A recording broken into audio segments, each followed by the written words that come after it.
how to set a bio or edit your bio on Yubo app.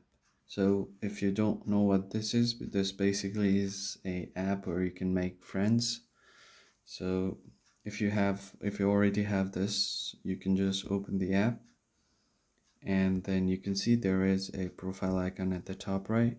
You can just tap on it, and once you are in your profile, if you go to the settings and go to the accounts section, you can see you don't have an option there, so you will have to tap on this edit profile right here.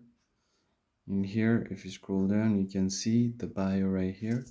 You can set whatever you want, and if you preview it as if another viewer is seeing your profile, you can just tap like this and you can see the bio there. And that's how you can set your bio on Yubo app. You don't have to save or anything, it will save your bio automatically. So there is a limit of characters, so you only have 500 characters.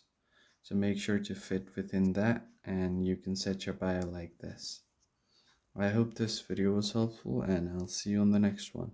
Thanks for watching.